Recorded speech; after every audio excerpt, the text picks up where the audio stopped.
The forest didn't grow trees so much as it grew shadows, thick and suffocating, where the sunlight died before it could touch the moss. Ilara walked until the air tasted of copper and ancient damp, stopping only when the roots beneath her boots began to pulse like a slow, wooden heart. She hadn't come for a blessing, she had come for a settlement. She knelt before the hollow of a blackened oak and poured a flask of honeyed wine into the dirt. I want the silver back, she whispered to the rot. The coins my brother stole from our father's deathbed. I want him to feel the weight of every piece he took until he can't stand upright.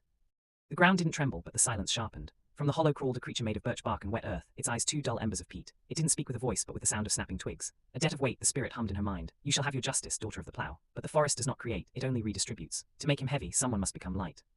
Ilara didn't hesitate. Her spite was a hot coal in her throat, more nourishing than bread. Do it, she hissed. Make him sink.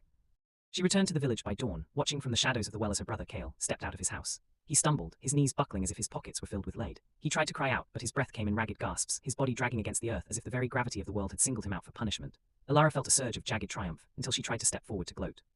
Her foot didn't hit the ground. She drifted upward, her boots skimming the dirt like dry leaves in a gale. When she tried to grab the stone lip of the well, her fingers had no strength, no substance. She was as buoyant as a dandelion seed. She looked down at her hands and saw them fading into a translucent, shimmering grey. The spirit had kept its word. Kale was being crushed by the literal weight of his greed, his bones snapping under the invisible pressure of the silver he had stolen. But Ilara was the price. By demanding he be anchored to his sin, she had surrendered her own anchor to the world.